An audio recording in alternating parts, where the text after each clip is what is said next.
Hello, everybody. Welcome to Saturday Night Arts and Crafts. The first thing I want to do tonight is to show off the shrinky dinks we made last night. And the second thing we're going to do is get started on this cross stitch project. What I've done is I got a cross stitch pattern that's actually a bunch of little plants. I'll show you what the finished piece looks like. This is from Tiny Cross Stitch at Tiny Cross Stitch on Instagram. I got it off their Etsy page. And I'm just going to try and see how many of these plants that I can get done tonight. But first, let's look at last week's shrinky dinks. Oh, my dog is barking. Can you hear her? Here's Isabel. And if you were here last week, you remember she was about this big when we started. And now she's very little. I put her on a keyring chain. I'll probably hang her from my purse. I'm pretty happy with the way this turned out. It's a little bit. The last time I made shrinky dinks, I made them in a toaster oven, and that seemed to work really well. But I made them this time in my conventional oven, just like the big honker in the kitchen, and they didn't lay as flat as I would have liked, and I think part of that is like I had to close the door, and our oven doesn't have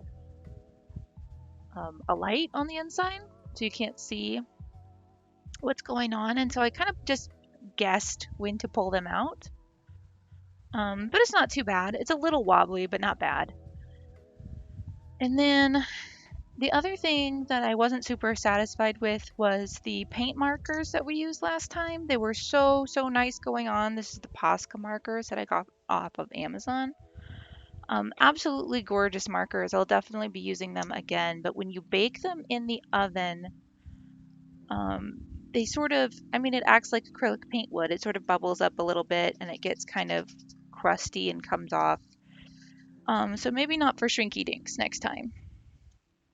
But overall, I was pretty happy with this. I think this will be really cute to hang on my backpack or my purse or give to a friend. It's Isabel from Animal Crossing, if you can't tell. And then I also made this guy, this little robot. Can you see him there? And again, like on the back, it looks a little different. I don't know if you can see that on my camera. It's a little blurry. But the paint just kind of it kind of bubbled up in some places and it's a little loose. It didn't meld as well as the ones that I did with like straight up marker. So next time I might try colored pencil or a different kind of marker, but the paint markers, the Posca markers that I got off of Amazon are great, but not in the oven, which makes sense because they're acrylic paint markers. These are all the tiles that I made last week. You can see the heart that we made. And here's the planet. Just the really nice designs that came through. I'm really happy with the way that they look. I might turn these guys into earrings. I'm waiting on a new hole punch to come tomorrow. And some more rings. So definitely will be trying this again with different materials and maybe in a different oven. But overall, I was pretty satisfied. I think these turned out super cute, and I'll definitely be doing this again.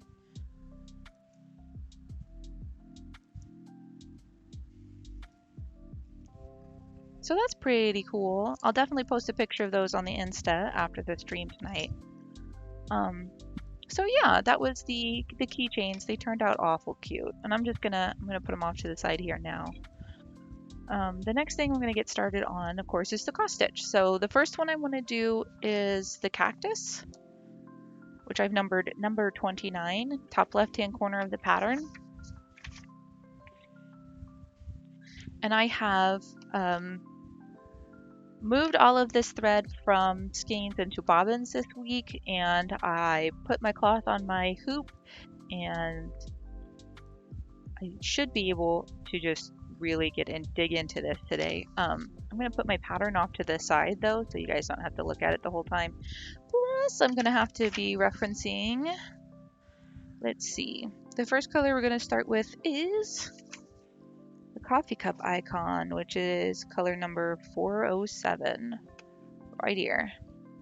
And then the whale icon is 3772, right there. I see some cross stitchers have like a little picture in the corner of their stream that shows the like finished product of the pattern that they're working on. I definitely want to get something like that for next time we do this.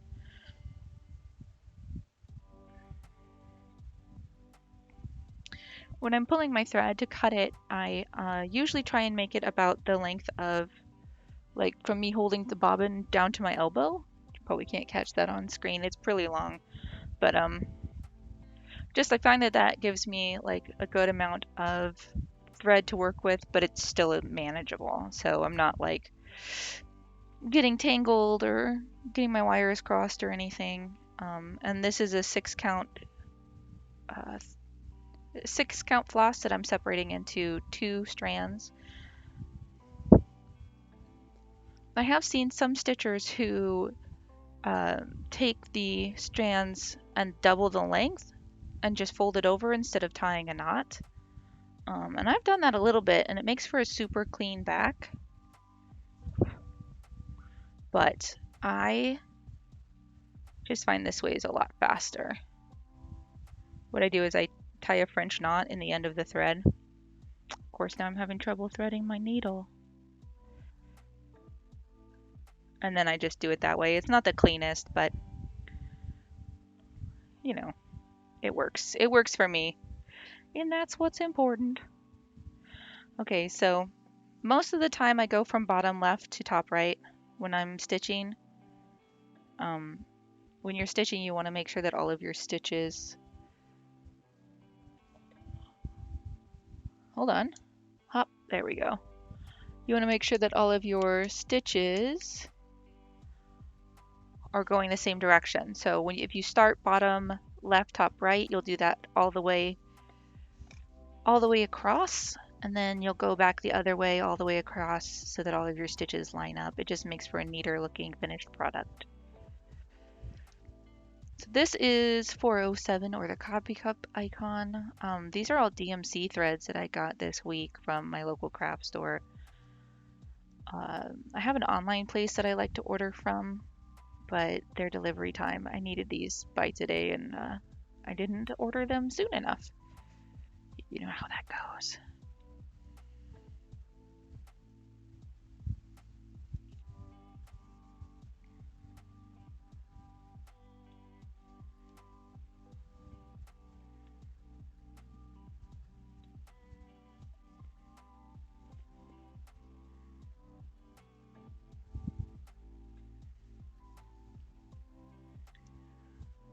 Some people cross every stitch as they go, so like they'll do bottom left to top right, and then bottom right to top left, and then move on to the next stitch. I have a tendency to do as big a chunk as I can one way and then the other way, instead of crossing them all immediately. I don't know if that's better, but I have caught myself crossing the wrong direction and then had to frog out, and was really glad that I wasn't doing it for full stitches, if that makes sense. So like instead of having to unstitch the whole stitch, I only had to unstitch half the stitch.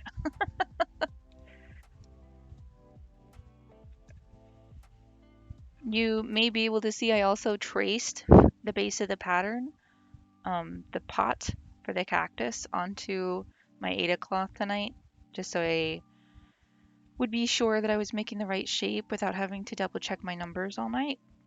Just a little thing to help me stitch a little faster. Normally I don't do that. I do have a set of cloth markers that I use specifically for marking on Aida cloth, and they come out really easy with water. But I didn't do that tonight. I used a pencil. I don't know how that's going to turn out. Hopefully it just washes out. I don't know. Does that wash out? If you know, let me know. I guess I'm about to find out. So there's that.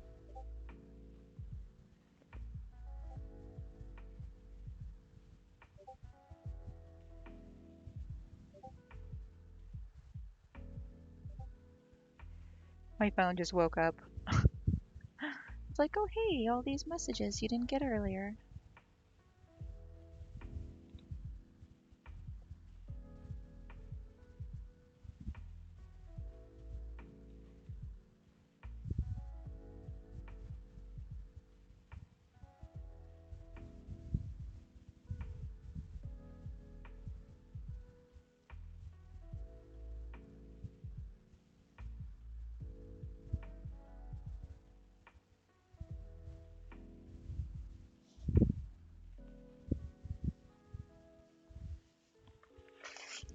Let's see if I can make this a little bit more compatible. I get these PDF downloads off of Etsy or from various websites. And if you're interested, I can pop the links into the chat. But I print out these and I save them to I save the PDFs to my Dropbox. So I have a Dropbox full of PDFs of cross stitch patterns that I haven't used yet or that I want to use in the future. And I print off these booklets, and I don't know if there's like maybe I should invest in a spiral binder, a spiral bound binder machine because I'm always fighting the staples and like looking between pages, and I don't know if that's just something I'm doomed to do as a cross stitcher or if there's a clever workaround for that.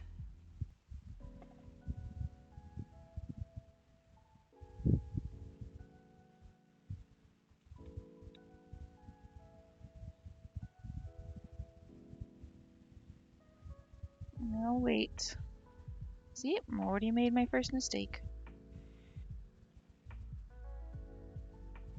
Is that right? Okay, one, two. Okay, we can keep this one.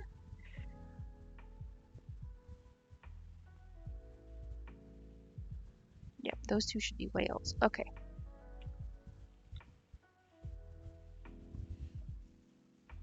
Now I gotta re-thread my needle. I must be getting old because this is the hardest part for me. I have a needle threader, like one of those, oh hey, fabulous. Thanks. Yeah, I'm doing a cross stitch pattern of a cactus. You tried cross stitching before? It can be hard, your first time. I feel like the learning curve is, like if you just hop into it without the first one always is terrible. Just put it that way. The first one you make is always terrible. I should show off my first one sometime.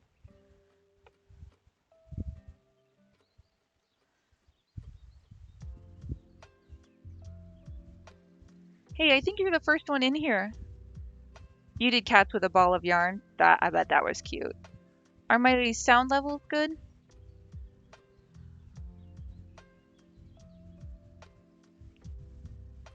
Usually Jade mods for me, but she was busy tonight.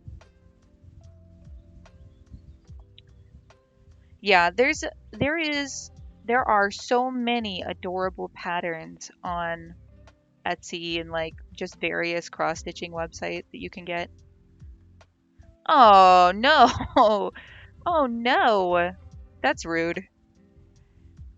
No one should ever laugh at the back of a cross stitch. They can get really wild back there.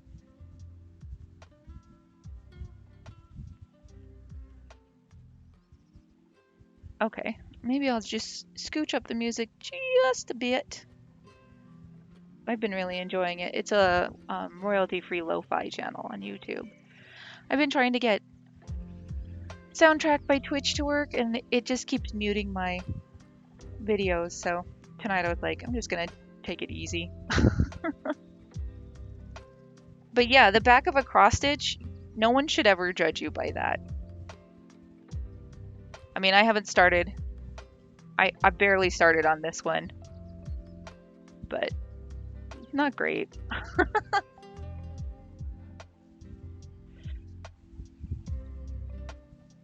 Well, thanks for stopping by, Fabulous. It's always nice to have someone in the chat.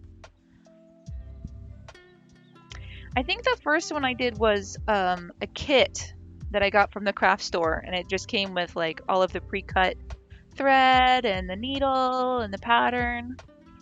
And yeah, lo-fi is really easy to listen to without being like obnoxiously repetitive.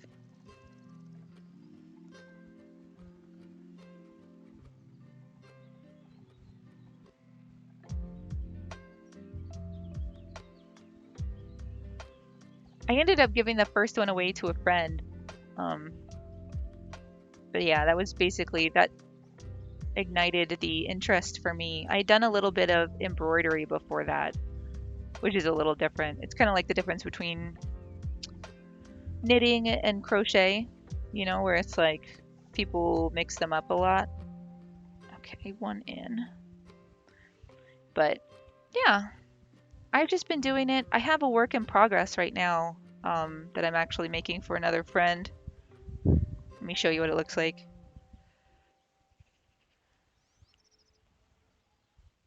So the cat's head is a little squashed by the hoop right now, but it's got a little witch's hat on. And it's a little cat and some spell books and a cup of tea. Hopefully she's not watching right now because that's supposed to be a surprise for her. She sent me a bunch of hoops that she inherited. Um, yeah, it's big. Yeah, I've been working on it. Oh gosh, probably a month now. Cross stitch is not a fast. Usually, it's not a very fast craft. But she sent me some hoops that she inherited from like her grandmother or something. And I said, hey, if you send me the hoops, I will cross stitch something for you and send it back. So I've been trying to keep that one under wraps a little bit, just so, for the dopamine of the surprise, like, haha, it's amazing. And she'll be like, oh my gosh. But um, yeah, it's been really hard not to share it on Instagram or like just pictures in the Discord or whatever.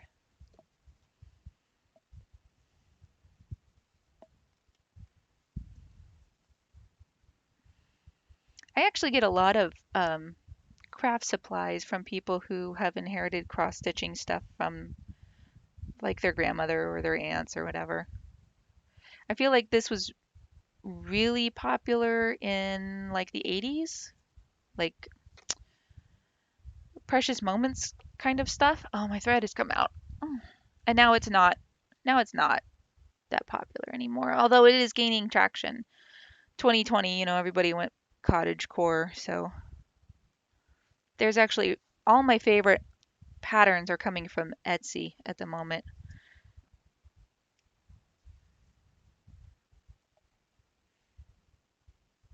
Do you have a lot of knitting needles? Or do you knit?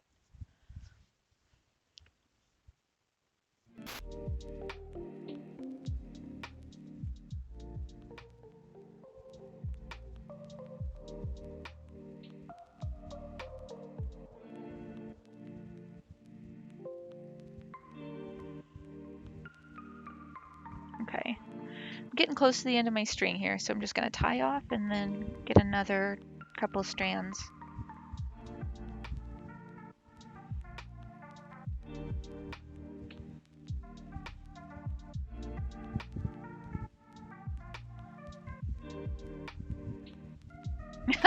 Yeah. That's kind of that's kind of like with me and crocheting. My grandmother crocheted. Yes. Baby scarves. Hey, that could be a thing. That could totally be a thing for cold babies. For hipster babies. My grandmother crocheted and tried, bless her heart, she tried to teach me how to do it. And I only learned how to crochet like a line, like I do a chain stitch, or I can do a tube, and that's it. But I used to try and do it all the time, and everything I made was just crooked and horrible. Yeah. I've tried picking up knitting. I have knitting needles. I have a lot of knitting needles. Again, it's one of those, like you were saying, it's one of those craft supplies that like people just look at this. People are just like, "Oh, you do crafts? Here. I have a huge collection of this one type of thing that I'm just gonna give to you," which is interesting. And I'm not a knitter. I try to teach myself, but I can't get rid of them because, they're perfectly good knitting needles. How are you supposed to get rid of those? Oh no. Yeah. Yeah. You should see my office. It's a goblin crafter's office.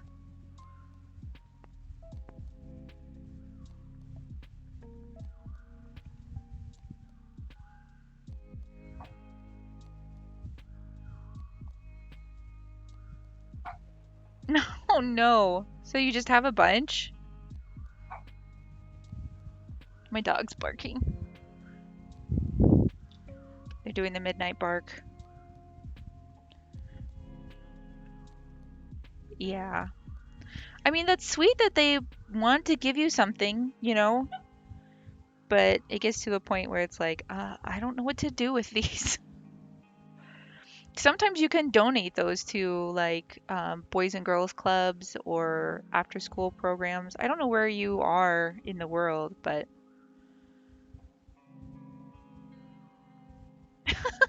yeah, it piles up really quick. I know that. Real quick.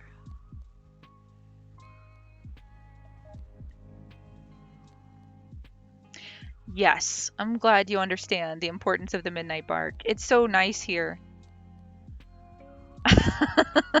Yeah. It's so nice here. I have my window open and I can hear one of the neighbors' dogs barking. Um, and so can my dog. So it's one of the first nights that it's been nice enough to have the window open after dark.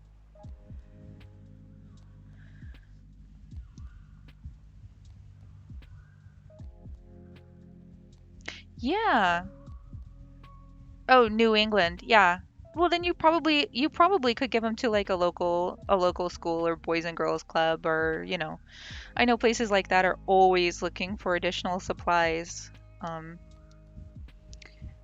I have, or daycares even sometimes, after school programs and stuff. I have made really good friends with the art teacher we have an elementary school just down the street. So I have not infrequently just like gone down there and given her a box of like, gorgeous paper samples and like yarn and stuff. You just end up accumulating when people know that you do crafts.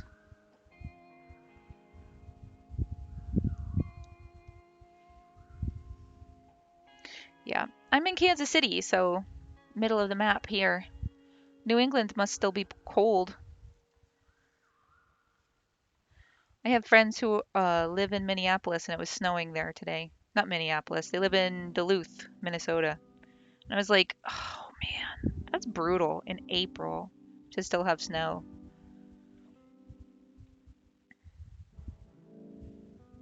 No, thank you.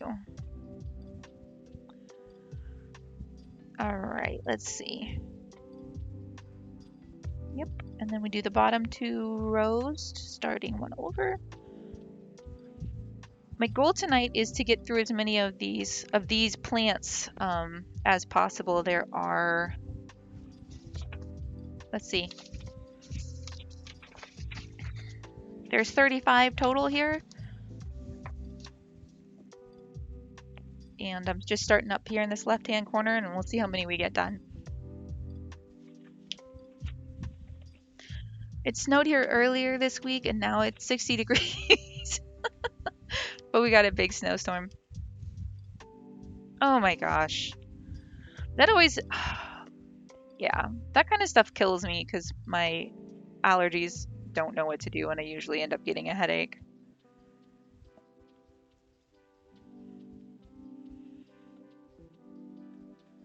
At least it's not the dead of winter anymore. That much we can say.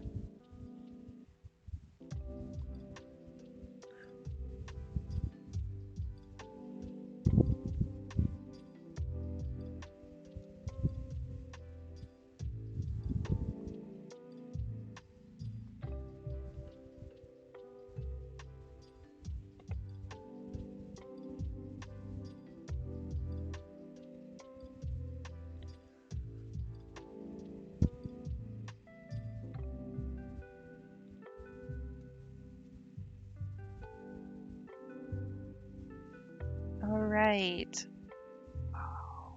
Awesome. Last one. Now we're gonna go back and do bottom right to top left all the way through.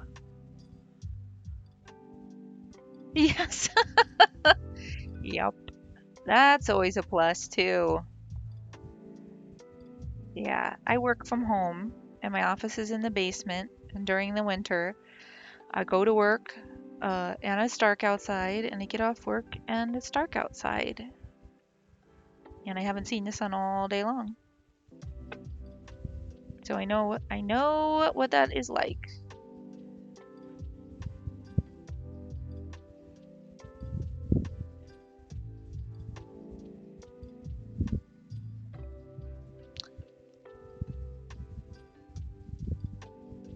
So you may see me picking a bit at the thread.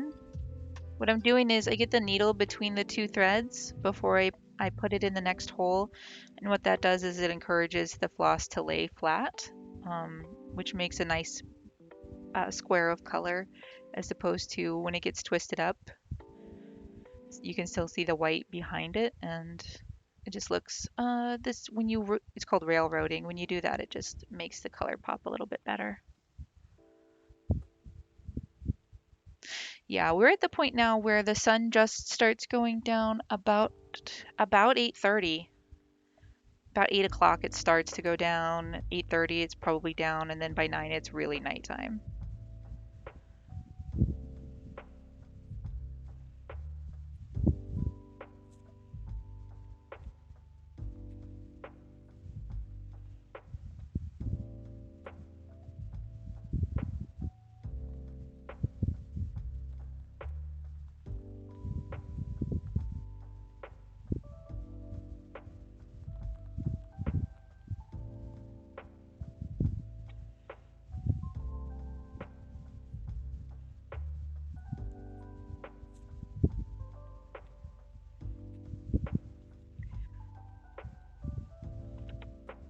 Hold on, I'm gonna hydrate here.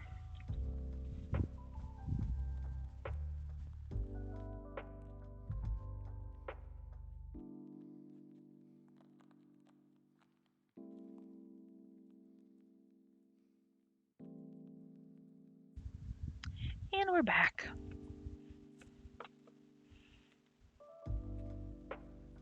I had to go through and water all of my plants today. I actually just gave away 7 plants.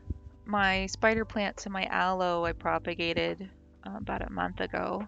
When we had a nice day, I took everybody out onto the back patio and repotted and propagated plants and stuff. And I've been holding on to them to make sure that they were stable. And then this week, I was like, all right, this is the week. And I posted on a local Facebook page for my neighborhood and just ended up giving away a ton of plants, which was nice because, you know, on one hand, it's nice not to have to take care of all those plants. And then and also I feel like it's like spreading a little joy because a plant makes a huge difference in a room, in my opinion. So being able to be like, hey, here is a free plant, and knowing that the people who got them want them and they're going to take care of them and it's going to make their lives just a little bit brighter, a little happier, clean their air a little bit. That really makes me happy. It's one of the things I started doing when I started growing houseplants was about twice a year I will propagate my plants, especially the spider plant, which just spits out babies like crazy. Um, and any plant that I can take cuttings from. I did my first pothos cutting this year too, and so far the baby has been kind of small. It's not growing crazy yet, so I don't know. We'll see how that goes. But my spider plant, man, she just puts off babies like crazy. So it's always nice to be able to hand those out and brighten people's days. I have a snake plant and a mother-in-law's, no, a bird nest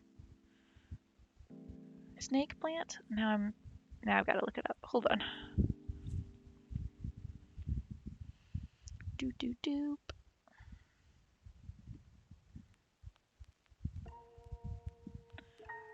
A guinea chestnut, a spider plant, a variegated spider plant, a croton, aloe plants, poinsettia, dumb cane, golden pothos, two kinds of house leeks, the dragon tree, and a bird's nest snake plant and a mother-in-law's tongue, which are both their varieties of snake plants. But I ended up giving away a bunch of dumb cane cuttings and aloe plants and spider plants this time. Nothing's better than a free plant. That's how I got my poinsettia. My poinsettia came, my husband was at the grocery store and I guess someone was just like, "Hey, do you want a free poinsettia?" That's all the story I got out of him. But he came home with this white poinsettia. It was right after Christmas, and I've been doing an okay job taking care of it. It's not the happiest plant, but it's still alive.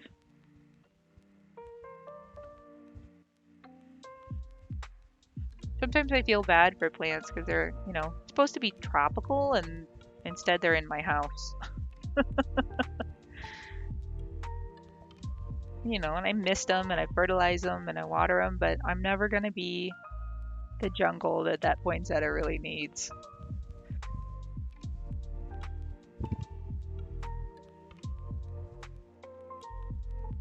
All right, I'm running out of thread here, so I'm going to tie off again.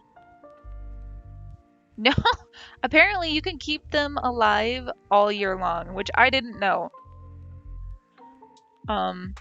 I didn't know that they were like a legit houseplant, honestly. I've never been that big into poinsettias. But Jade Vala, who's my mod and runs her own stream, she has a poinsettia on her front porch that Yeah, yeah, exactly. She has a poinsettia on her front porch, and she lives in a really warm climate, and it is huge. It's just huge. But yeah, I feel bad sometimes, like for the little plants, and I'm like, oh man, like none of them are native. None of them are native at all. Now, what is going on here? Why is this stuck? There we go. But I do my best. I don't feel bad for my golden pothos. It seems to like the window that it's in.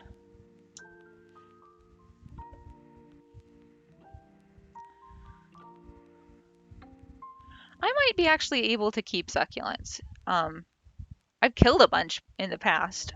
I got this adorable like banana one where the little succulent leaves look like they're like banana shaped.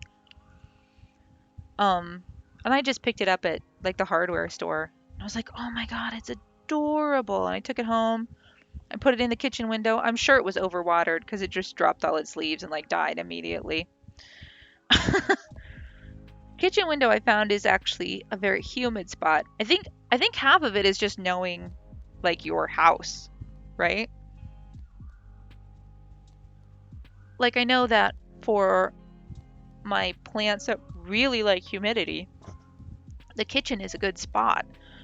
Um, but not so much for desert plants. They do not care for it in there.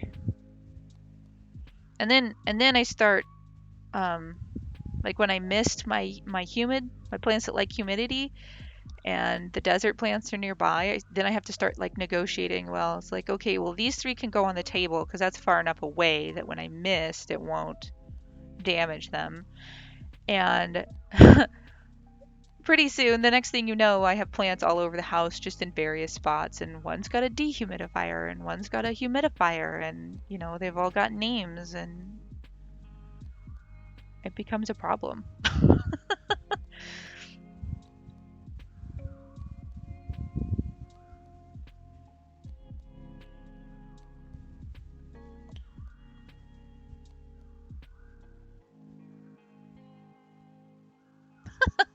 Yeah, I have one south facing window in my house, and basically all of my plants that need a lot of light or crowded in. I got a shelf, a plant shelf, and they're all crowded into that window. Um, I'm a little worried about myself because I'm getting to the point now where I'm like, well, maybe I should move somewhere with better natural lighting for the plants. Somebody's got to think of the plants. But I've never been able to keep like a legit cactus alive before or a succulent. Well, no, that's not true. My aloe plant does really well. Once I moved it out of the kitchen, it did really, really well. The kitchen was too humid. Um, and the aloe plant was actually the first one that I was able to keep alive long term enough that I was like, "Ooh, maybe I'll get another plant." But I've killed so many. Yeah, exactly. I'm gonna buy a new home for the new plants. Make sure it has a bunch of, natural south-facing lighting so that everybody can get the sun that they want. It's important.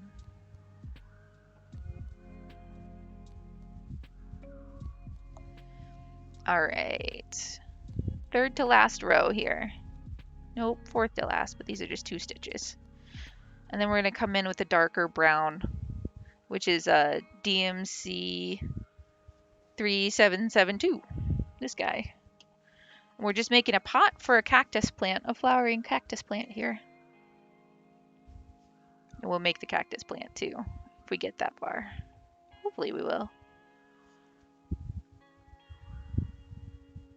Yeah, but basically, I've just been making myself stick to the pretty easy plants. Um, I also have pets, like live animals, I need to take care of too, so I would be remiss in my duties if I spent all my time worrying about and taking care of bougie house plants.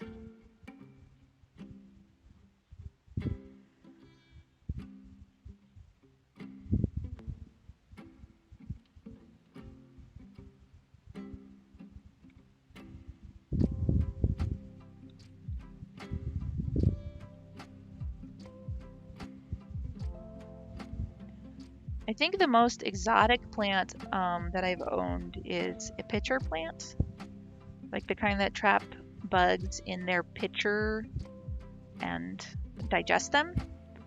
I had one of those. I got one for Mother's Day, probably about 2 years ago now, or 3 years ago. Um, I kept it alive for about a year, and then I put it out the following Mother's Day because it liked being outside. But then we had a late frost and it died. So that's the tragic tale of my bougiest plant. You have to feed them distilled water. So at that point, I was buying water, like distilled bottles of water for the plant. Like feeding it little fish food pellets when I felt like it hadn't had enough flies and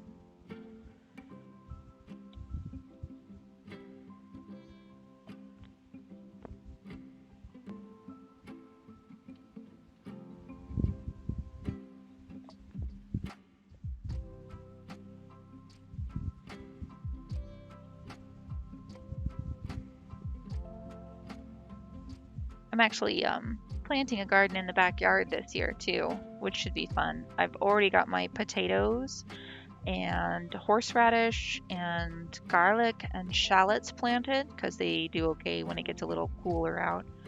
I usually plant those around St. Patrick's Day. Um, but I've got a big garden bed prepped and waiting right now with compost and dried grass covering the top, and new soil out there too. And usually I plant a bunch of cherry tomatoes, but I'd also like to do cucumbers and basil and probably squash. I'm really the only person in my family who likes squash, but zucchini I can sell, especially like in zucchini lasagna or zucchini bread. So that does pretty well. I've tried to plant beans in the backyard this year. In previous years, like sweet peas and climbing beans and green beans and stuff like that. And we have a family of rabbits that lives behind the back fence that come in and they just decimate any cute little adorable plants out there.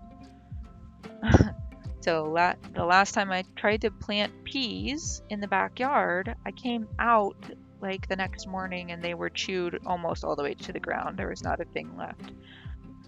Um, and I've thought about like putting up a fence or whatever, but I figure I don't need them. You know, like I can go to the grocery store and buy new peas. The rabbits have a hard enough time. They don't need me giving them a hard time too.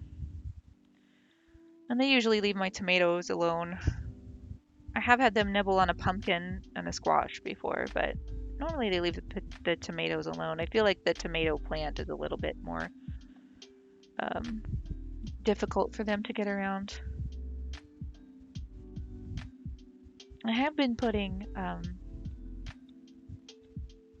I've got sweet Melissa growing out there now, which is sort of like mint, but it's got a lemony flavor to it. Lemon balm, I guess it's called in some places. And lettuces I've already got started. And I've got seeds for, oops, that's not right. Yeah, yeah. We finished. I was just I was on a roll. Hold on.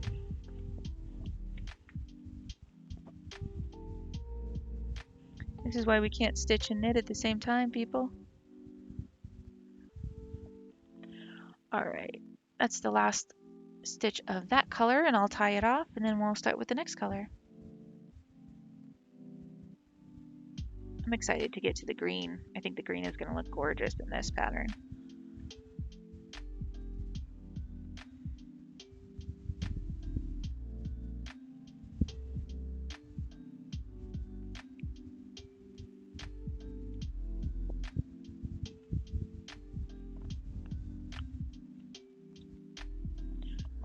So that was DMC 407, and this is DMC 3772. And they're super close in color, honestly. I have no idea how DMC numbers their threads. If you know, let me know. Because it's been driving me nuts all week. I got a bunch of thread colors, floss colors, specifically for this project this week, and brought them all home and put them on their skeins and was trying to get them numbered and organized for the project tonight. And I there's no rhyme or reason as far as I can tell to like the way that they number their colors. The only thing that I can think of is maybe like they had a limited amount at first, like just 1 through 20 or whatever. And then as they release runs of colors, they just add them onto the end. So like there's 3,000, 4,000 different colors that DMC makes, but they're not in any particular order. They just come out in groups as they come out. That's my only guess. Because it's not like all the reds are in the 5. It's not like a Dewey Decimal system of threads. All right, let's get started on the opposite color here. So DMC 3772. And again, we just go from bottom left to top right. And I'll do all of the stitches that way, and then I'll come back and do the opposite direction.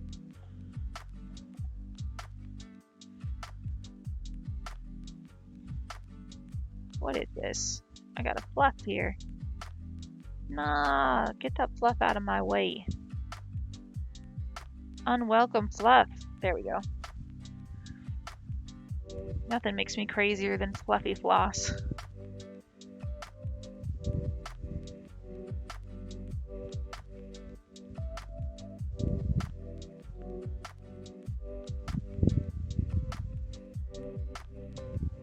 And this one should go pretty fast too, because I'm just filling in the shape here.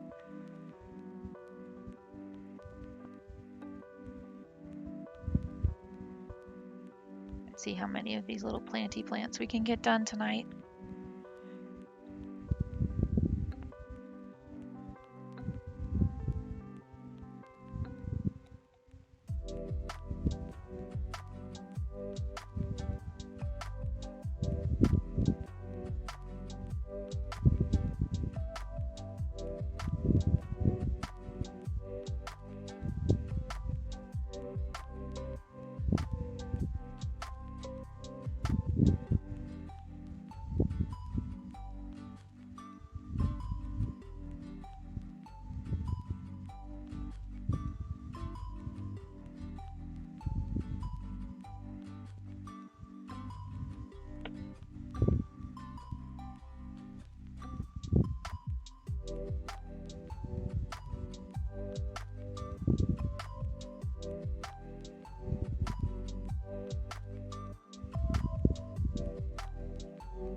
All right, go back to doing the single one.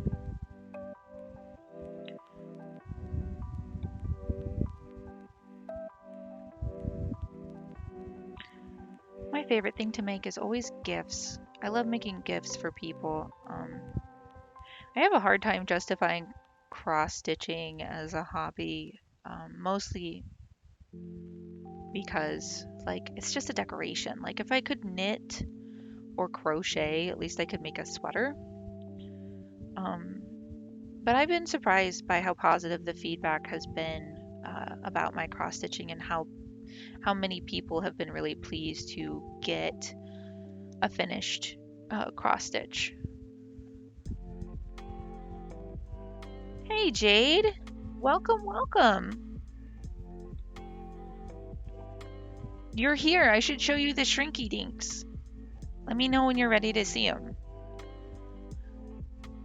I'm already making. I'm on the first cross stitch now. I'm starting with the cactus, and we're making the pot first. How was your movie? Was it wonderful? Was it everything you dreamed it would be? What did you watch?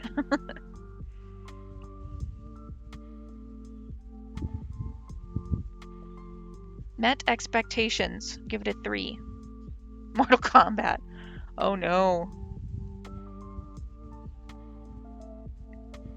I think RPG Rusty wanted to watch that.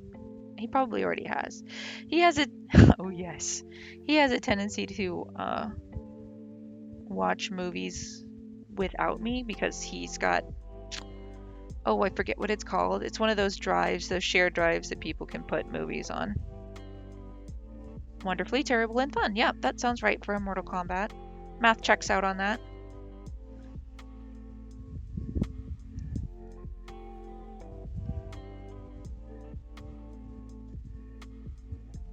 I was bragging on you earlier about your huge poinsettia.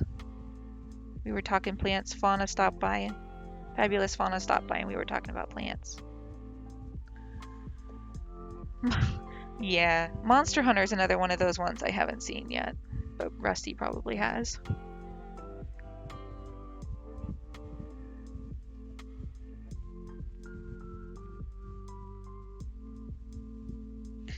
Yep. You know, I had to go through and water all my plants today, and I can't believe I gave away like 10 plants this week, and I still took the better part of an hour to water everybody properly, and mist them and fertilize them and say nice things to them so that they grow properly.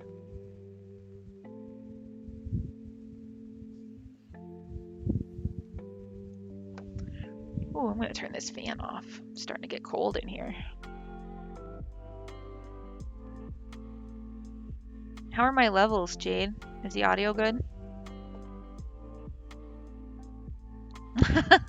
Yes. Sweet. Sweet beans. I am nice to my plants.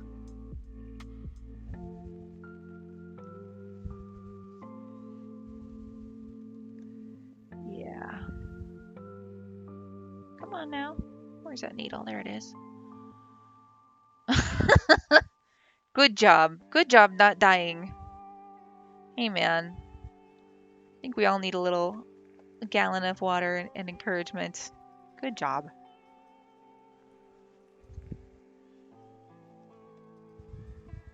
I've had bosses that aren't that nice.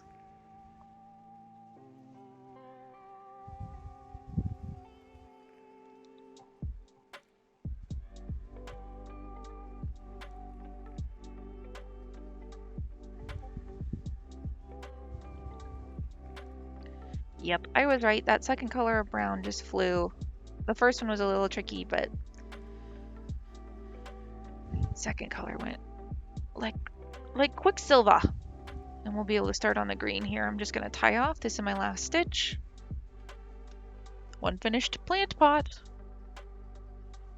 Very exciting, I'm sure. All right, let's tie off here. Yep, this is the first one. I'm still on the first one. Cross stitching really is not, it's not a fast craft. You want to see the shrinky dinks? You ready? All right. Just move this guy off to the side for a minute. Okay, so let's start with Isabel.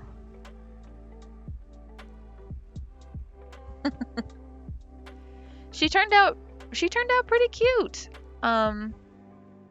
Yeah. I put a little keychain ring on her like this so that I can, you know, put her on my backpack or my purse or whatever. For a first run, very good.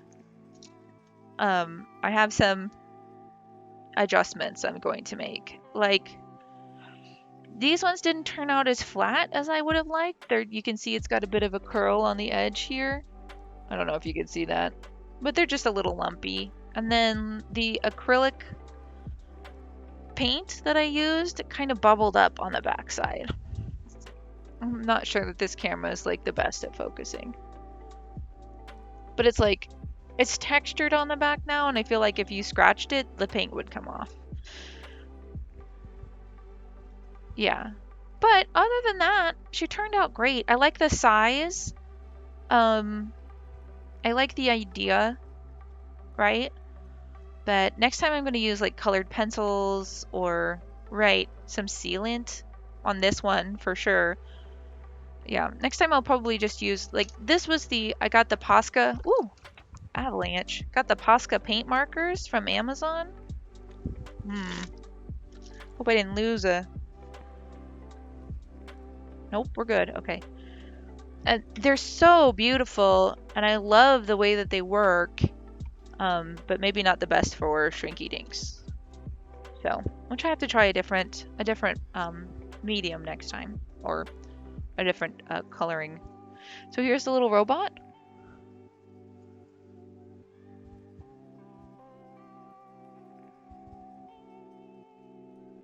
Yeah. Yeah, and that was the other thing. Usually I make these in a toaster oven so I can kind of keep an eye on them through the windows for when they shrink and then flatten out, and you know just like right when to take them out. I didn't measure them before and after. I remember that Isabel was like this big though, right? She was 3, 4, 5, 6 inches. And then here's all the little tiles that I wanted to turn into earrings. They turned out really cute. The holes I think I put a little too far in. So there's one of the planets. The piano keys. The heart.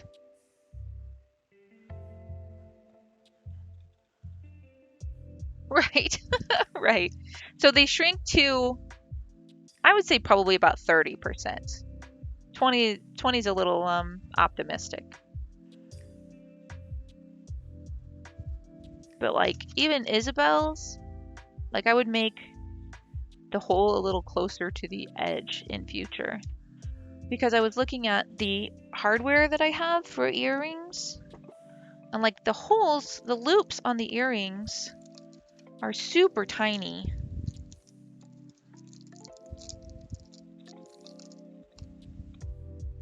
They're French hooks, right? So like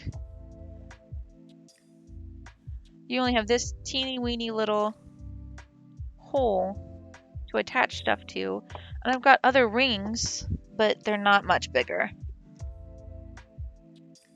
So I'd say for a first run, really not bad at all. I'm satisfied with the way it turned out. I'm gonna make some adjustments and probably do some more. I want to do some Pokemon shrinky dinks and like some other fan art stuff. So yep, that's everybody. They're really satisfying to hold, and I wish I could like pass them around so everybody got a chance to look at them really closely. But I just love the way that they end up like real hard plastic. To me, that's super satisfying. I might do some, I don't know, like some bug or plant art. I think it'd make it be cool to have like a bee, maybe? A little bee earring or something. So that's the shrinky dinks.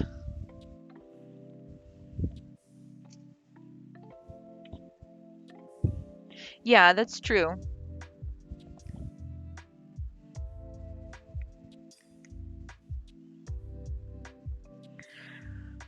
If you have one that's a scrap, you could see how punchable they are after they shrink. Oh yeah, yeah, yep. Or yeah, drill holes. Both both good ideas. Um, I'll have to try that out. I need to do some experimenting for sure. On this plant, I've been working on it since 8:30. What time is it now? An hour. I'm gonna get like 3 plants done. I'm gonna get 3 plants done tonight. That's okay. That just means I'll go for 4 next time. Okay, so the next bit we're doing is the cactus, the green part of the cactus, which means I need colors 904 and 3815. So I've got those two pulled here. That's 3815 and that's 904. I'm going to start with 3815 because that's the left side of the plant here. So that'll be easy. Better than no plants. It's just an empty pot. So technically that is no plants. Technically that is no plants.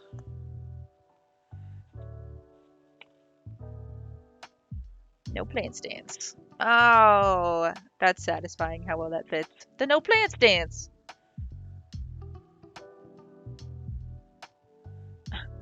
That makes me want to draw a naked little plant with like a little plant bottom, like Lily's bee, but a plant. Do the no plant stance, and then they could say that they wet their plants. Yeah.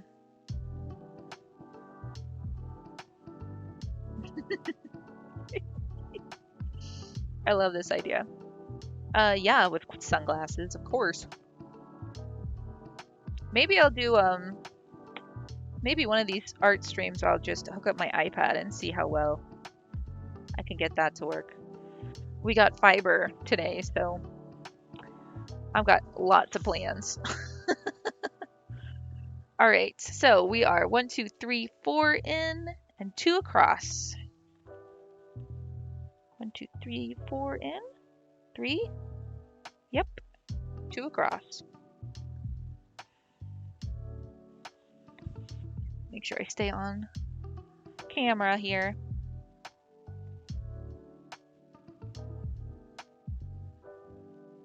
Getting darker in the room. Would adjust my light, but it's holding my camera. Oh my gosh, what's happening here? Oh my gosh.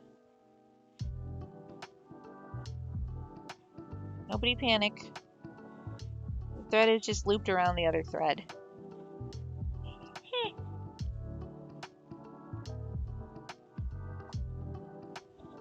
And it's trying to tie a knot. Come on, baby. Let go. Let go, baby.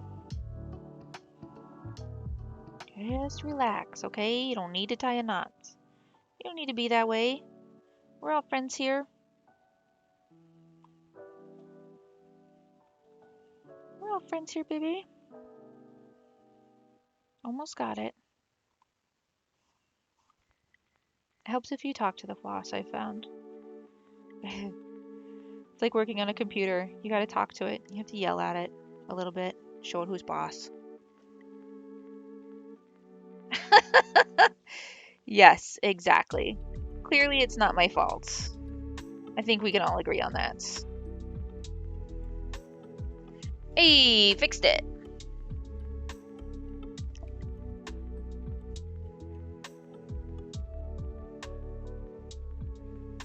Woo! Alright.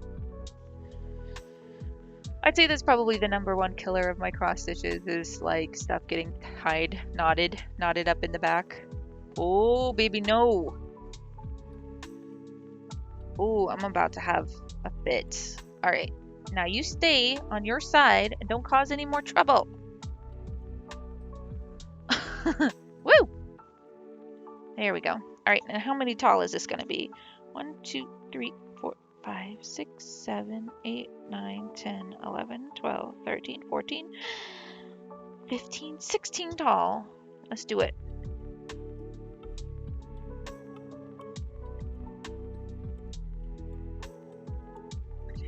So what I do is I start and I stitch all of them, as many as I can, one way until I have the entire block done, and then I'll go back and cross stitch everything the other way, make the actual crosses. I've seen some people who will cross every stitch as they stitch it. So instead of going ahead and like filling out the whole color block first, they'll like make one stitch bottom left to top right, and then they'll go back and stitch over it again bottom right to top left and have a complete stitch. Which is, there's nothing wrong with that. There's lots of right ways to cross stitch. I just find that 1, 2, 3, 4, the rate that I make mistakes at, I need to be able to undo half stitches instead of whole stitches. So that's how we roll here. And I was showing off my other cross stitch that I'm working on currently. The Jade, you know the one I'm talking about, the one with the cat on it.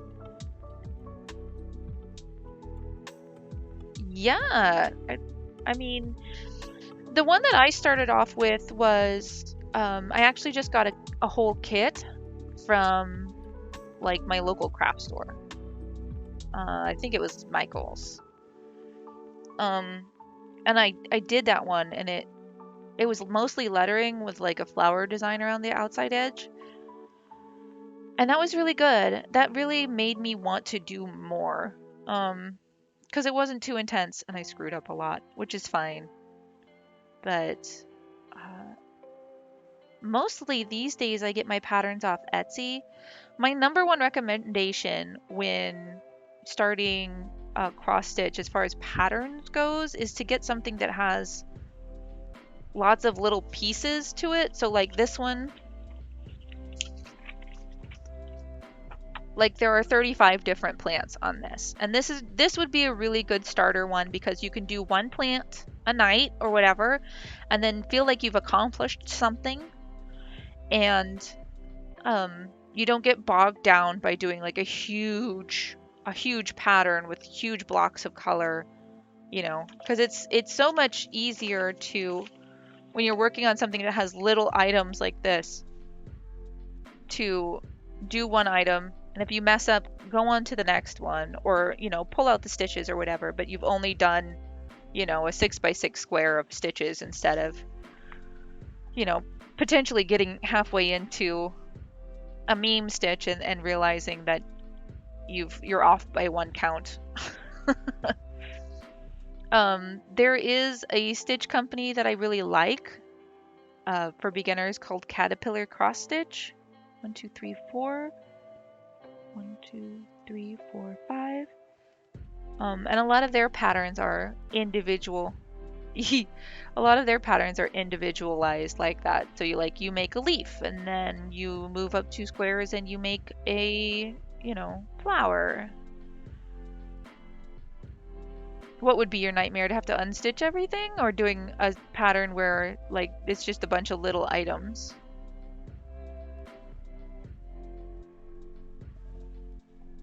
Unstitching, yeah, 1, 2, 3, 4, 5. Well, when you screw up in cross stitching, there's 2 things you can do. You can go with it, because genuinely, you know, sometimes you can just make up the difference in the next row, or be like, yeah, that's what I meant to do, and you know, nobody knows. They don't look at the pattern. They don't look at what it was supposed to look like in the end. Or you could be, you know, type A like I am and unstitch everything, which I had to do for a section of the other one that I'm working on. And I couldn't even share the tragedy in the Discord because it's a secret. It's a surprise. It's not a secret. She knows I'm making it. She just doesn't know what it looks like yet. And I didn't want to share a picture of my travesty. my tragedy that was all of the backward stitches. What I had done was I um, started on a new thread instead of going bottom left to top right. I went top right to bottom left, and so all of the stitches were backwards in like a panel like as big as this plant is right now. I cried a little bit when I pulled all those stitches out. I did cry. Tears were shed. Yeah, that's all right. It's part of the game, you know? Like I said, cross stitching is not normally a very fast craft. I don't think I'm ever going to enter cross stitching Olympics, you know, races. Not like some of the knitters I've seen or the crocheters. They can just be like, pew, and whip out a scarf in like 15 minutes. That's the sound it makes when you whip out a scarf in 15 minutes, by the way. Pew. All right, almost there. We're gonna do 2 more stitches right here at the top, and then we're gonna head down and do the little arms.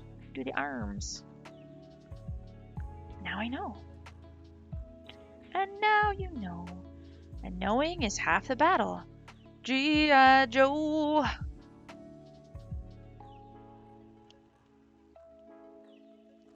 Okay, we are now at the top of the cactus here. See? I feel like my camera is moving a little bit. Hold on. There we go. Keep it on the square. Now to travel back down, I am going to cross stitch. I am going to do the final cross on these stitches, just till I get to the arms, and then I'm going to go out.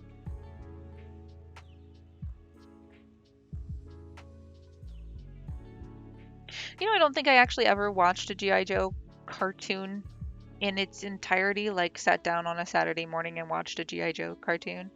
But somehow that G.I. Joe, it's in the ether for people who were kids in the 90s. Yeah, I don't think I have either, honestly.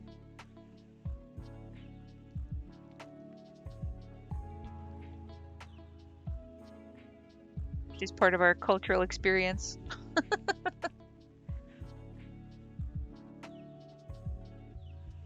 All right, let's make sure we don't miss our cue here. We're gonna do the row of 2 and then the row of 3, and then we've got a branch to do.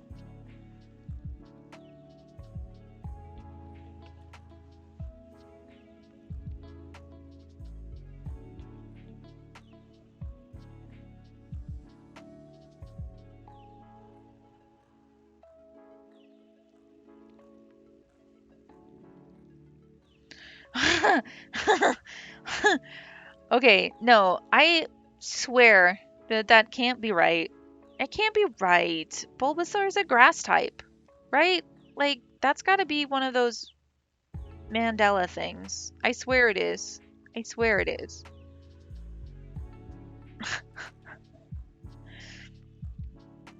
I mean, you ask anybody, they'll say Bulbasaur is a grass type, right? Nobody says grass poison. That's just crazy talk. That's insane.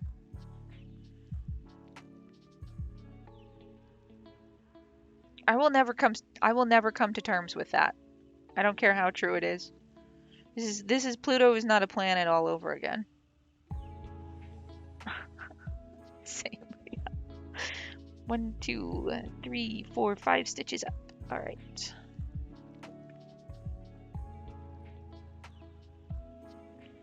Three.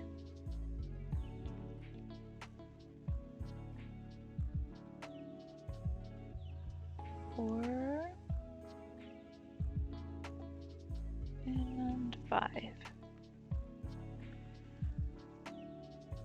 So normally when you're building out a pattern like this, the first color in the pattern has a tendency to go slower because you're double checking all your stitches, because you're working in just like a white canvas space. The second color goes a little faster because you have something to reference it to. Like when I put in the second color of green, I know I'm going to be able to tell where it goes in reference to the first color of green. So that goes a little faster. And then, you know, it just speeds up as you go. which I think is pretty neat. I'm gonna move this guy. He's bothering my hand. Come on, little Fran. Come on into the shot. There you go. I ordered myself a new needle minder, Jade. I was like, you're working on multiple projects. That justifies owning multiple needle minders. Don't question it. Um, and I went and I browsed probably for like an hour and ended up getting a needle minder that another one that also has a hedgehog on it. I was gonna get something different. There are so many good ones, but this one has a hedgehog and it's making goo goo eyes at a pin cushion, like a sewing pin cushion, and I just couldn't. It's too cute. And I also got a needle book because I saw that Lily keeps her needles in a needle book. I was like, oh, that's so genius. Because right now I've just got a bunch of needle books, needles laying around in their original packaging, which is okay, but not great. All right, coming to the end of the thread. Do a couple more and then tie off.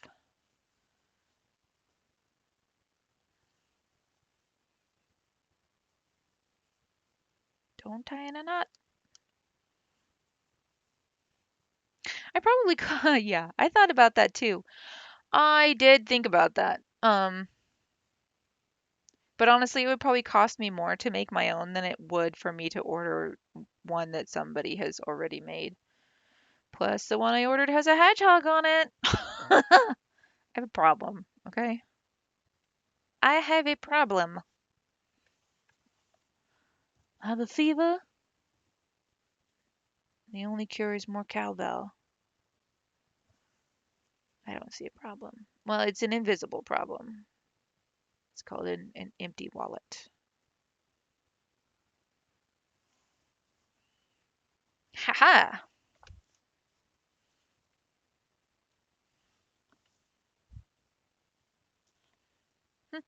Mm.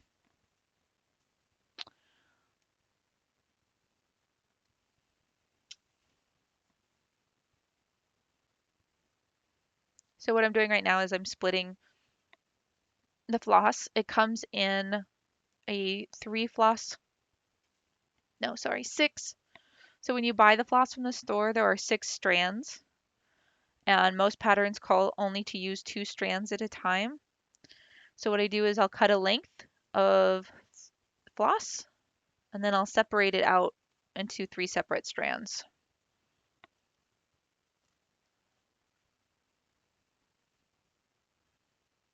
Then I tie a French knot in the end. Probably can't see that.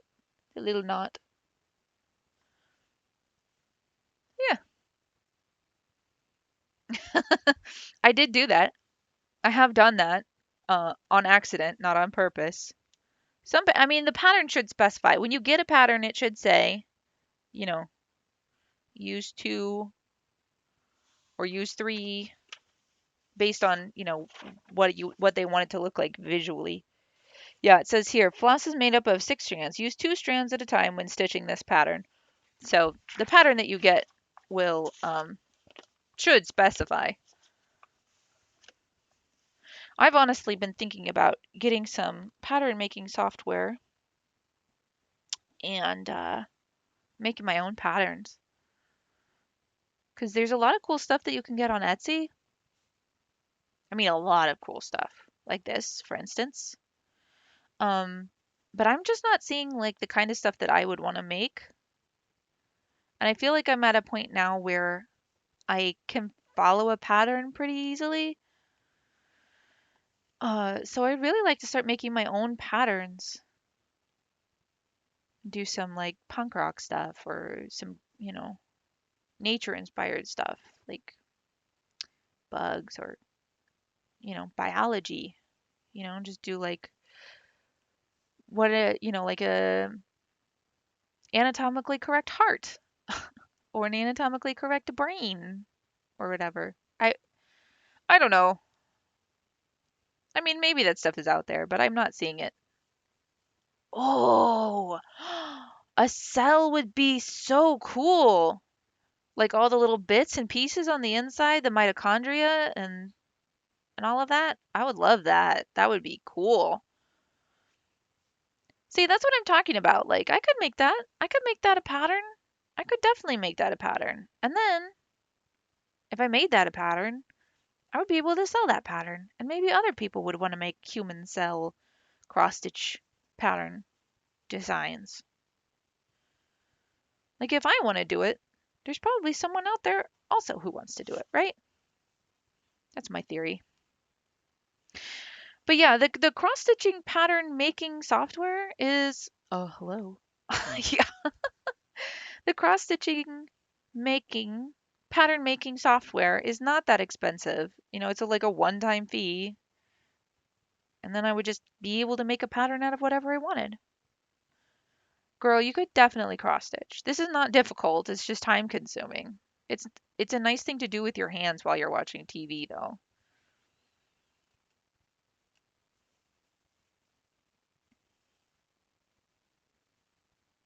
I mean, you can make it with graph paper too. That's the old school way to do it. I know you don't watch TV. You have a child. In the next year or so, he's going to be getting into Sesame Street and stuff, and you'll definitely want something to do with your hands, though. Right? Unless you're going to be like a TV free mom, which no shade. I've got friends and cousins who do that. There's 7 million people on the planet and almost as many right ways to raise a kid. So,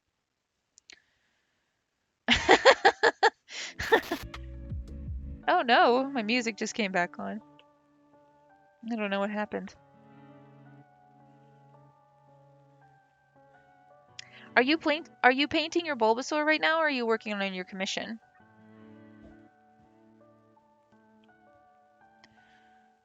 Okay. That goes there. 1, 2, 3, 4, 5.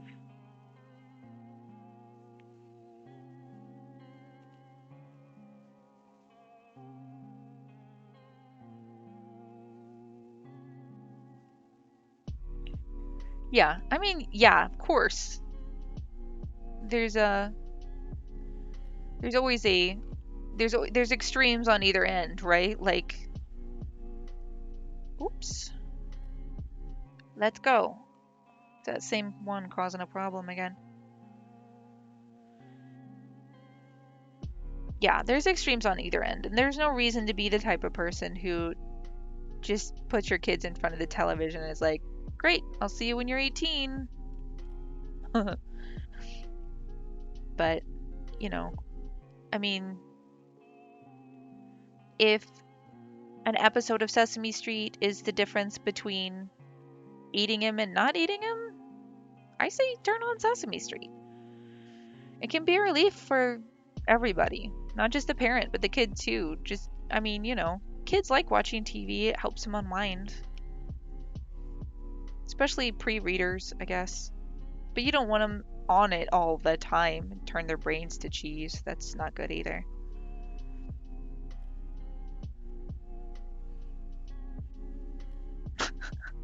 I always tell my kids that their brain is going to turn to cheese if they watch too much TV. And my youngest has just now gotten old enough to be like, "Mom, that's not how that works."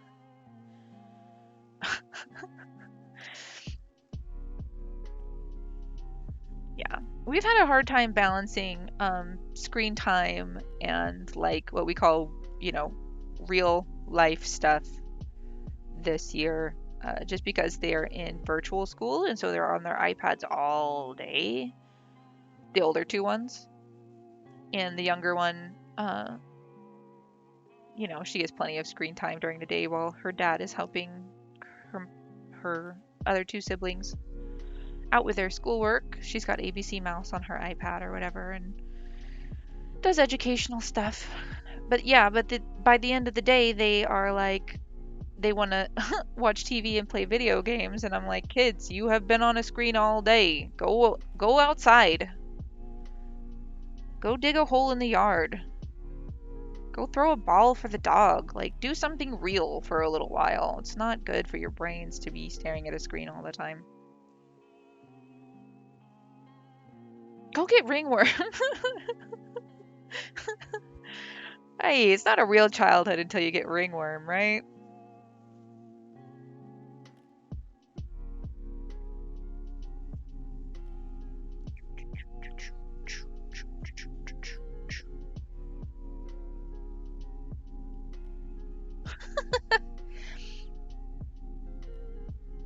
I imagine I imagine in Florida it is a year-round threat.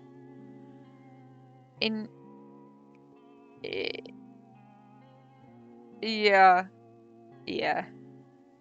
In Kansas at least, there are days that we don't like it freezes over. There's snow on the ground or it's just too rainy or too cold or whatever to go outside. I mean, Florida gets rain, but not cold rain, right? I don't know. What's Florida like?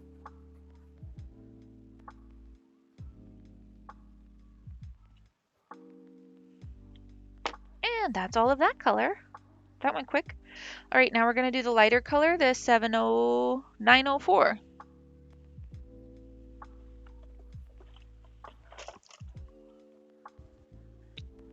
Before we start that, I'm going to take a drink of water.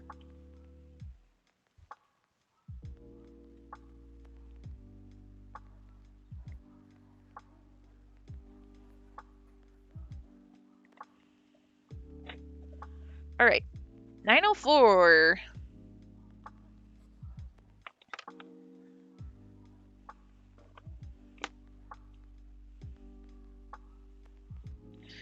So see, we have 6 strands here. I'm just going to pull out 2. 2 is pretty standard. I've never seen a pattern that calls for 1 unless you're doing outlining, which was really popular in the 80s, but I haven't seen too many patterns that call for it these days. Hardly ever see them call for 6, but that happens sometimes too. The most of the time I see either 3 or 2. Hot and muggy and mosquitoes. I mean, we get that here. We're right on the river, so in July and August it gets humid. Your mosquitoes don't ever die though. That's the part that frightens me. It's like your mosquitoes, Florida mosquitoes, have the capacity to be a threat year round. Kansas mosquitoes aren't great, but at least they're, dormant half the year. They don't have like a lot of build-up time before it's starting to get too cold for them again.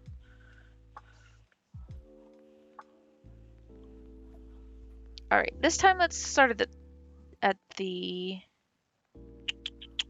let's start on the left branch over here. And then once we finish with this color, we'll put in the pink blossoms and we'll be done with this little cactus. So you can see the pattern here. The green color is just going to follow the other green color down to create the illusion of depth.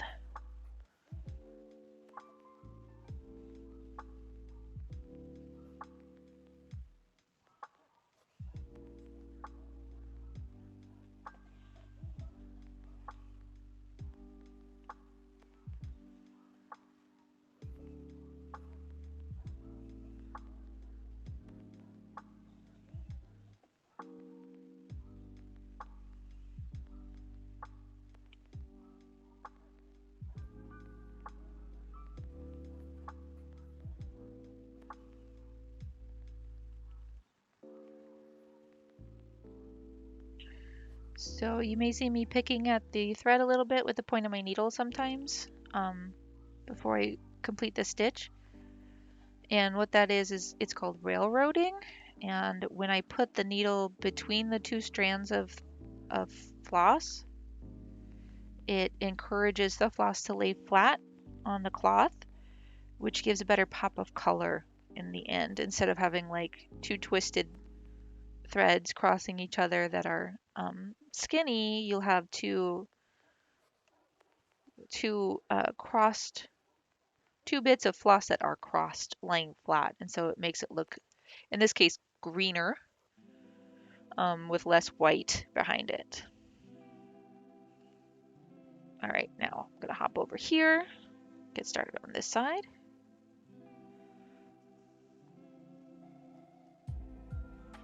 You can also see sometimes I'll start in the top right hand corner. Really that's just based on the way that I feel like it's gonna flow the best. In this case, I'm doing it because I like to, in stitches that are already crossed, I like to come down on top of them instead of pushing them up from the back when I can. Sometimes it's okay, but sometimes it just needs that little extra like cementing in space. So really it's chef's choice as you're stitching which way you're going to come up. The key is just to be consistent with the direction. Like, so whether I'm coming from the top and going down or from the bottom and going up, all of my threads are laying the same way. They're all crossing this way first and then the other way first. That way, when you're finished, all of the crossed stitches lay the same direction. Okay, and then this one just goes up the side. It lends to the neatness of the pattern, makes it look like it's all coming from the same, it doesn't distract the eye in any way. Although I have thought about doing that intentionally, like having some go one way and some go another. If I ever make my own patterns, that would be an interesting thing to try and do and see how that turns out and if it can be a cool thing or not. So far, I've only done other people's patterns. Oh, crabs! That came up in the wrong spot. I've really only done other people's patterns.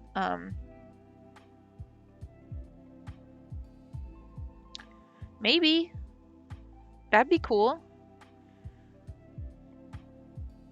See, Jade, you have all the best ideas.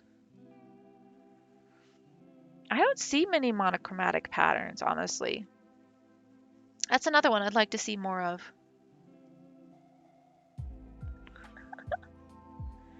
I know it's dangerous when you have a friend that's like, you have the best ideas. That's me though. I'm your friend that says you have the best ideas. It's me, baby.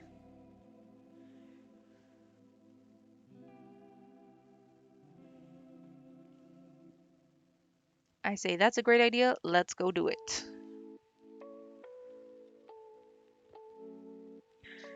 Yeah. Yeah, that sounds like a good idea. We should do it. We should get babysitters and do it.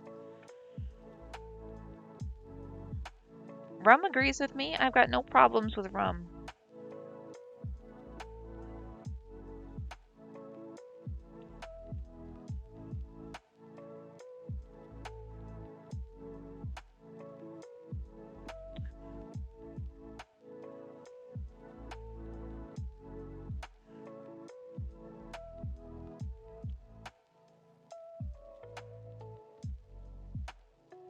See, and now it's doing the thing. When I try to come up through a hole that already has a stitch in it, sometimes it'll be persnickety and it'll be like, no, I'm gonna make you go through the other thread, which is obnoxious. Because all thread is anthropomorphic and speaks to you when you're using it to cross stitch, clearly.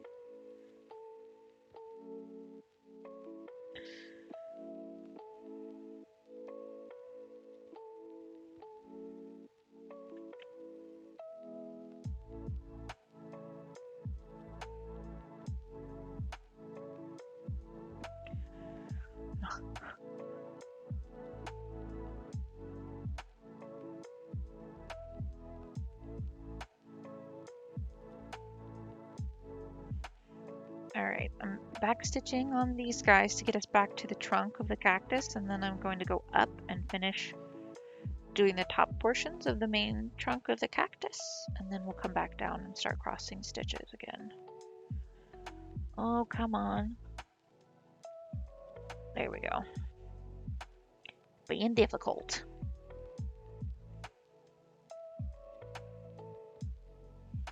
Alright, like that, and then we'll come up here and we'll do this. We'll skip up,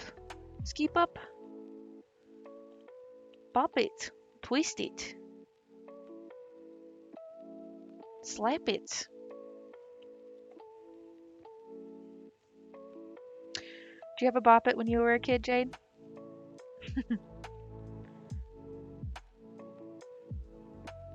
I never had a bop it. My cousins had one, which is why we didn't have one, because my parents took one look at that and they were like, there's no way. There's no way that's coming into our house. Ever.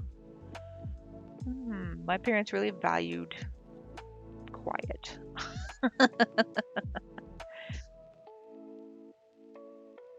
Did you play with it a lot? Because I feel like most of the kids I know who owned a Bop It played with it for about 15 minutes and then they were like, boring, and went and did something else. Maybe that's just what my parents told me.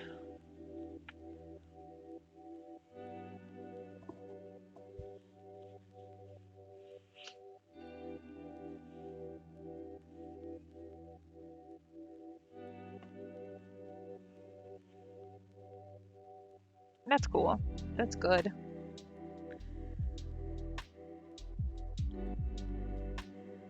Always good to hear when toys are actually getting played with.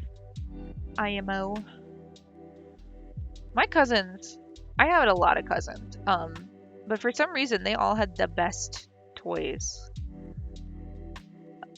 I don't know. I don't know if it's just like the grass is always greener or what was happening there, but I feel like my cousins growing up, like I would go over to their house and just play with their toys and ignore them.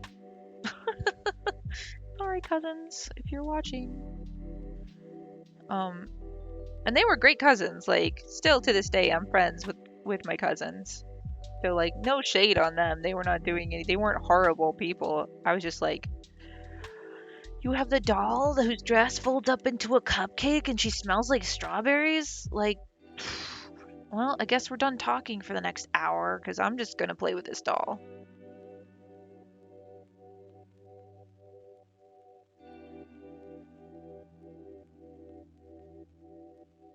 It was a problem. I was a problem child.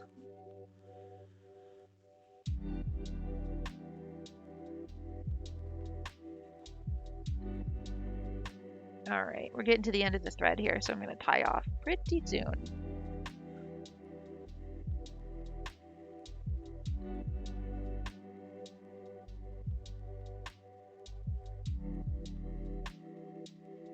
And we're actually coming up on 2 hours.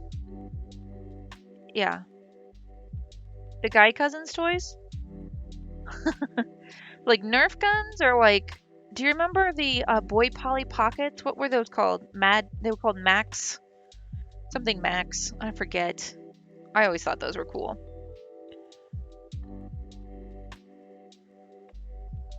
Most of my cousins are girls.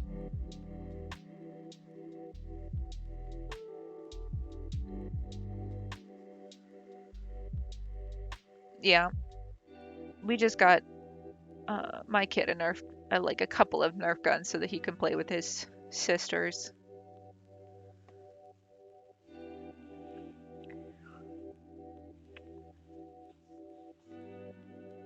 Okay, when you're finishing off a thread and cross stitching, you can either, and I'm going to show you one way to do it, which is just to tuck it under some of the finished loops on the back side. Oh no. So you can run it under these finished loops on the back side, and it stays really, really well. There's no, you don't have to make any knots or anything, and it won't come undone. The other way to do it is like when you're sewing, you just tie a knot at the end of the thread. All right. And then by creating a loop and then going through it twice and pulling that tight, aka what my floss wants to do on its own all the time. Okay, see, here I'm just separating the 4 strands into two strands, 2 groups of 2 strands. Put that off to the side. Let's see, it was me and my brother, and I had 3 girl cousins on one side, and the youngest one was a boy, and they were all younger than us. And then on the other side, it was 2 boys and a girl. So I guess it's a pretty healthy mix, but it just felt like mostly girls.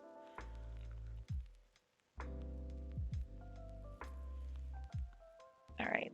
Yep. So then I just tied a French knot in the end of this strand and threaded it into my needle, and we'll be finishing out this green color.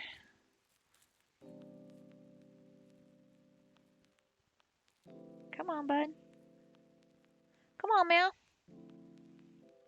Do I look like a cat to you? Am I drinking milk from a saucer?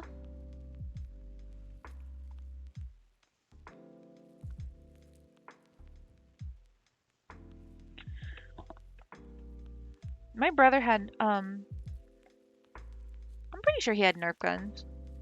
He and I played together all the time, though. Like, my parents were really good about not being super gendered about toys that we played with. Like, I had a sandbox in the backyard growing up that I just fell in love with. I spent hours out there playing in the sandbox that my mom and dad built for us. And like, I had all of these action figures, like Spider-Man, Batman, you know, they're like 4-inch, 5-inch action figures, the little ones. And a bunch of rando action figures that I could not to this day tell you where they came from, you know, like what show they were from. And a bunch of plastic dinosaurs. And I remember one instance in particular, I was like, wow, that's a young cousin. I think my youngest, well, I guess I have a cousin in high school now, too. I mean, there's a bunch of them out there, I guess. So I had these plastic dinosaurs that I would play in the sandbox with all the time. And one day we were having an apocalypse, as dinosaurs do, and I ended up burying a bunch of them. Ken. So weird that that's a person's name. I will forever associate it with Barbie's Ken. Kenneth. Kenneth Jr. I mean, it's a perfectly cromulent name. Plenty of actual people are named Ken. It just always makes me think of Barbie. And nobody's named Barbie anymore. Barbara. Barbara.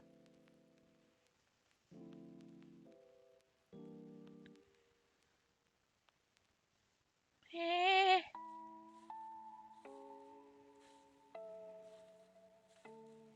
All right, we're gonna finish up these green stitches.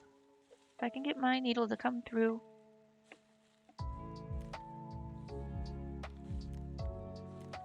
Oh, right. Yep. So we had a dinosaur apocalypse and I ended up burying a bunch of them in a sandbox that day.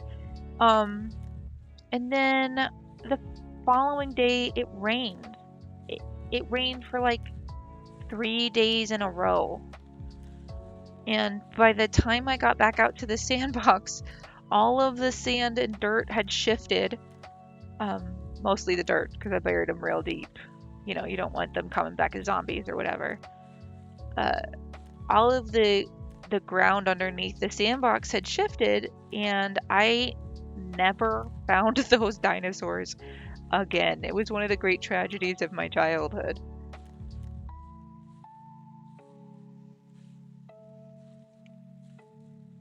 So much so that I remember it even, I was probably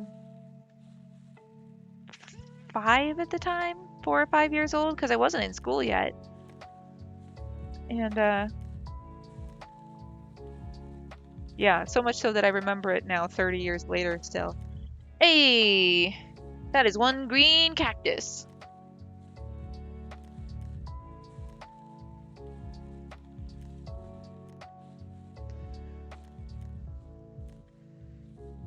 Did you ever lose a toy in your childhood that you like you still remember? Like you cried for days when it went missing and then like never saw it again and you still remember that toy?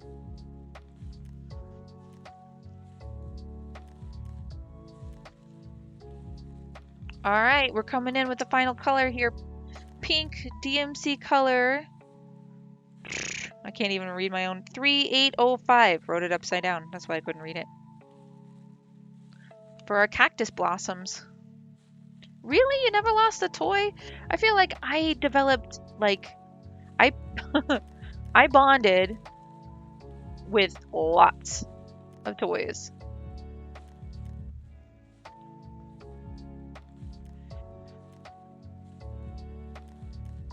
Yeah. I mean, that's good. Probably had more important things going on in your life, right? Why isn't this working? I was a yeah. You stubborn? Nah, definitely not, right? Surely not.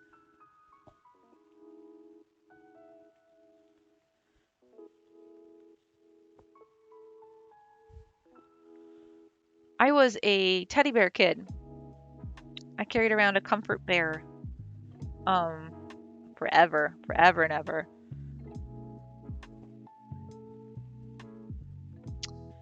And lost that bear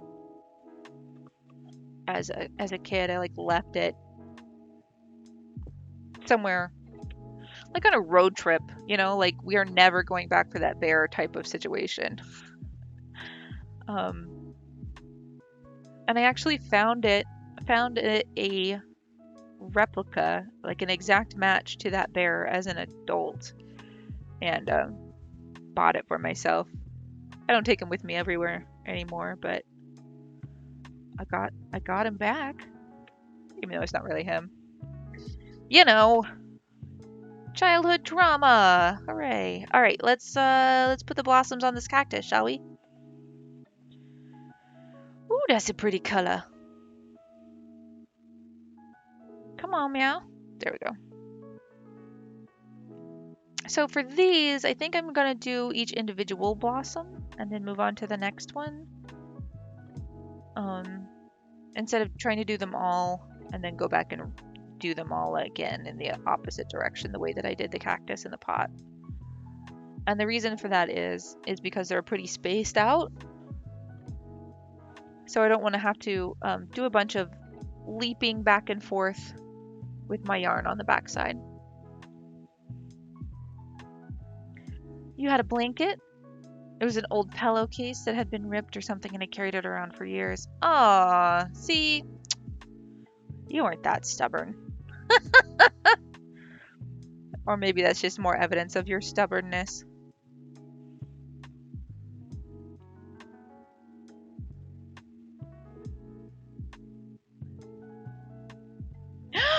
No, she did not throw it away. That old crone. Let's go beat her up. Unacceptable. I'd be so mad if I were your parent. I don't understand why adults do that. Like, let a kid have a comforting thing, you know? I'd be pissed.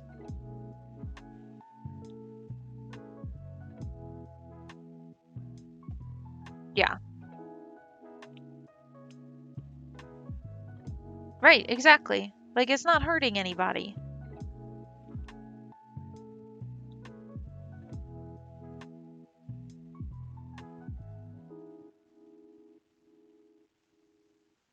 I don't know. That shit pisses me off.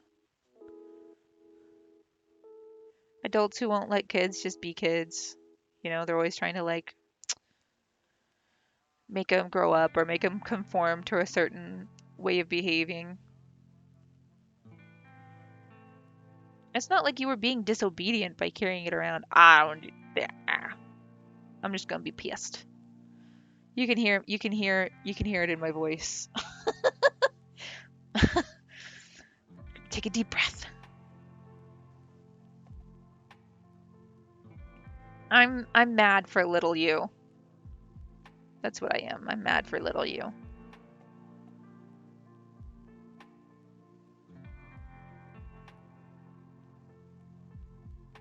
Yep.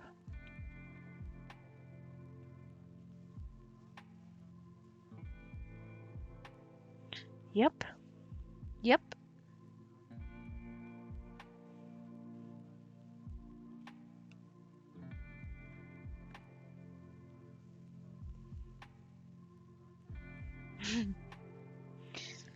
Welcome to tonight's stream where we're working through childhood trauma.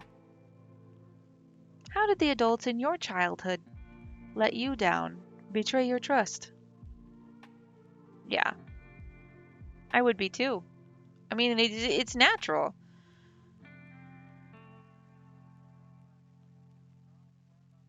What if you threw something of hers away that she really liked that you didn't approve of? Right? Right? Hmm.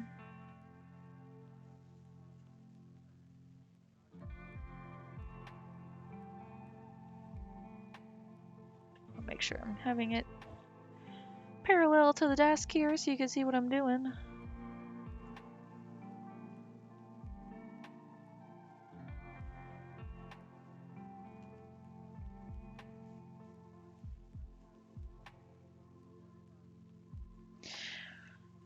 I think. Okay, hold on. The next one is up here. And that's 5. Okay. I think really that shows a lack of empathy on her part. And I don't know if, as a generation, we're just better at being empathetic towards our children or what.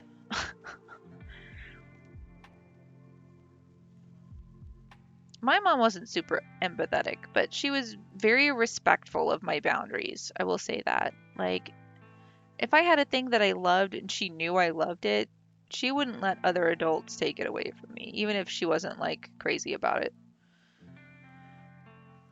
So, kudos to her for that.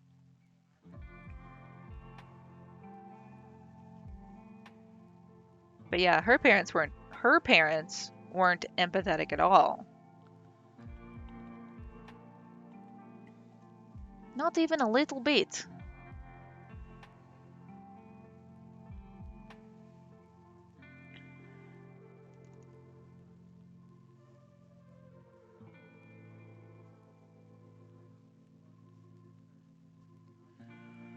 All right, we're coming up on 2 hours. I think I'm going to call it after I finish this plant, honestly. I thought maybe I'd get more than this done, but like I've been saying, cross stitching isn't a fast craft. And I can always challenge myself to do 2 next Saturday if I feel like cross stitching again. I really like this cactus. I think this is turning out super duper cute. I am going to keep working on this pattern and doing more plants. And I will be posting pictures of them on my Instagram. I'm at Miss Gloom on Instagram. Um, I will be streaming next Tuesday at 8:30 p.m. Central.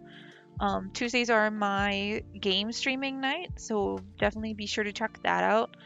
I will be streaming probably Stardew Valley again. We finally got our chicken coop last time, and I'd like to get my little chicken farm up and running on my beach map farm. Um, what else? What else? What else? What else? If you haven't yet, you should definitely check out my mod and my mentor, the amazing Jade Vala. Yes, the Discord. Jade streams on. Jade, what nights do you stream on? Wednesdays and Saturday afternoons, right? And then if you're interested, Jade and I and a few other creators are building up a little community. Yep, art on Wednesdays, games on Saturday. Thank you, Jade. We're building up a little community called the Varieties, where variety streamers can get together and support each other and check out each other's streams and share ideas and show off artwork and stuff. And that's all in the Discord. So if you get a chance, hop on in there and say hi. And I think that's it. Am I forgetting anything, Jade? You're so good at remembering, and I am not. Yes, streamers, artists, gamers, lurkers, and supporters are all welcome to come and hang out. I think in May, Jade is going to be doing a themed game month. Um, and then we may be planning uh, what is it, Jade? What are we going to be planning? Where we all stream together. Community day. Yeah, that'll be fun. I like it. Yep. So definitely check out Jade's stream. Come join us in the Discord if you stream or you lurk or you support. I am Miss Gloom with the Varieties coming in on my last 5 stitches here for the cactus. And I'll be streaming Tuesday, 8:30 p.m. Central. And oh, let's get these last 4 stitches out. One game all month is winning on your poll. Really? Because when I voted, it was the other way around. They were really excited about the theme idea. I think either one would be good. But sometimes you like run across a game you just really need to dig into. And if you're only streaming it once a week, it can be hard to make good progress. So I can see that too. All right, last stitch. Last stitch. Let me tie it off. This is the other way to tie off stitches is you come around the back and you make a loop. And you go through the loop twice in the same direction. And then you just pull it tight. And that's the same kind of stitching knot you use when you're sewing things by hand, if you've ever done that before. All right, one complete cactus. Cute. Yep, sorry about that. My camera, I feel like I try to keep the square in the square. But yeah. Anyway, cactus. And I'll get some pictures of this and post it on my Instagram. Check me out on Twitter. Check me out on Instagram. Come hang out in the Discord. Definitely chat. Pro tip? What's a pro tip? Give me a pro tip. Yes. Oh, so smart. Yeah. See this square? This is what I've been using, trying to keep it in the square. But I feel like my camera or my square are shifting. I'm not sure which. Hopefully I'm going to be getting a new webcam soon too. Something with a little higher definition. Anyway, that's it from me tonight. Thank you so much to the wonderful, marvelous, beautiful, resilient, radiant Jade. Yes, Raid, who is on right now? Let's see who's playing right now.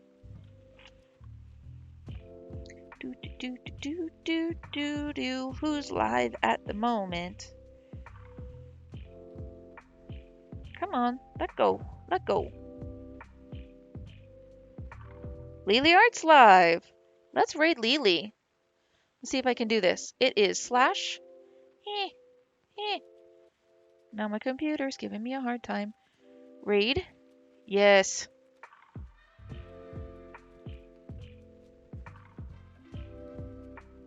All right. What's the raid message you want to put? I don't know. We're going over in 1 second though.